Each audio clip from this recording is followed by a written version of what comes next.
আসসালামু আলাইকুম। ধরেন আপনার এলাকায় এই মুহূর্তে আপনার পাশ দিয়ে বয়ে চলা নদীতে একটা লাশ ভেসে উঠলো।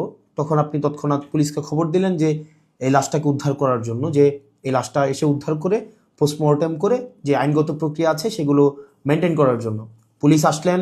পুলিশ এসে সেই লাশটা আপনার বাসা থেকে ফর এক্সাম্পল 50 কিলোমিটার দূরে আপনার সদর হসপিটালে নিয়ে গেলেন। সেখানে পোস্টমর্টেম করা, সেখানে হচ্ছে ডোমকে রাজি করানো, তারপর হচ্ছে জানাজা, দাফন কাফন, এই প্রত্যেকটা কার্যক্রম পুলিশ নিজে উপস্থিত থেকে করলেন বা করেন। এটাই, পুলিশ ছাড়া এই কার্যক্রমগুলো কেউ করে না। অথবা কেউ হারিয়ে গেলেন, অথবা কেউ আত্মহত্যা করলেন, এই যে কার্যক্রমগুলোকে আমরা পুলিশকে দিয়েই হচ্ছে আমরা করতে হয়।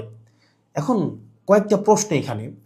আপনার বাসা থেকে বা নদীর পাড় থেকে লাশটা জেলা সদরে নিয়ে যাওয়ার জন্য যে খরচটা হয়েছে, অ্যাম্বুলেন্স ম্যানেজ করা, ডোম ম্যানেজ করা, হসপিটালের যে খরচ, এই খরচটা আসলে কে দেয়?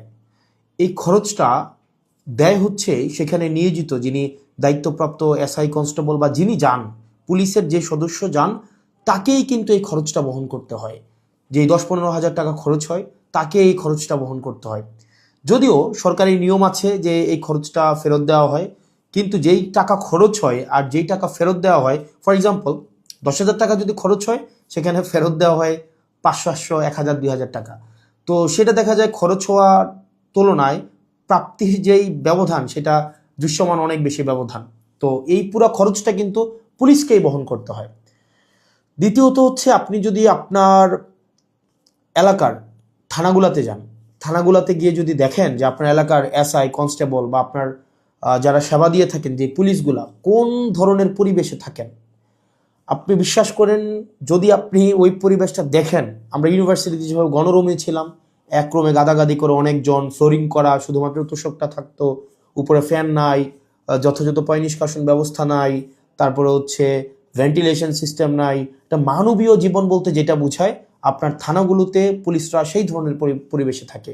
এখন একটা পুলিশ আপনার ডিউটি করে এসে রাতে যদি এই ধরনের একটা পরিবেশে ঘুমায়, আমরা কি তার কাছ থেকে প্রত্যাশিত সেবা আমরা কিভাবে এক্সপেক্ট করব? মানে এটা এটা একটা মানবীয় জীবন থানাগুলাতে আসলে পুলিশের জন্য ব্যবস্থা করা হয়েছে। এত বছরেও পুলিশ এই সেবাগুলোতে, এই মৌল মানবিক পুলিশের যেই বেসিক যে সেবাগুলা, সেগুলো এখনো পর্যন্ত কিন্তু সংস্কার করা হয়নি।